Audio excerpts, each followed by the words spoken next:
मुझे नहीं लगता है कि कोई हेराफेरी करने की अब गुंजाइशें इस विभाग के अंदर है और मैंने उसको अपने तरह से पूर्णता से देखा।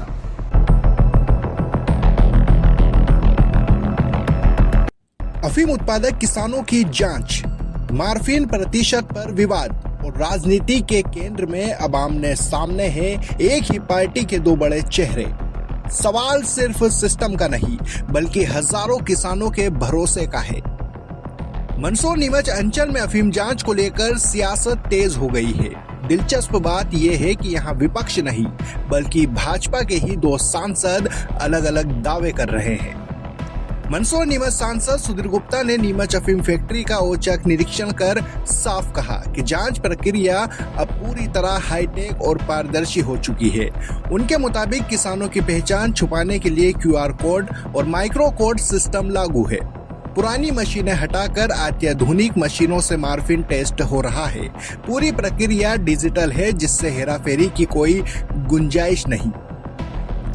दूसरी तरफ राज्यसभा सांसद बंसीलाल गुर्जर ने इस दावे पर सवाल खड़े कर दिए।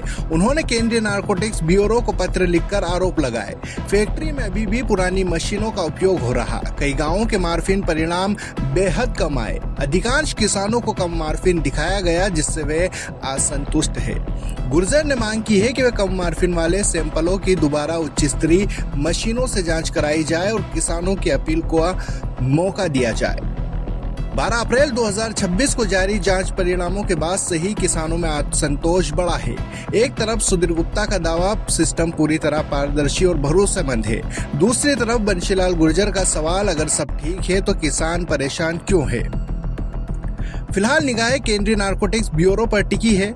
देखना होगा क्या दोबारा जांच के आदेश दिए जाएंगे या फिर निरीक्षण के बाद सिस्टम को क्लीन चिट मिल जाएगी। ये करेगा कि तकनीक पर भरोसा जीतेगा या किसानों की पीड़ा जीतेगी।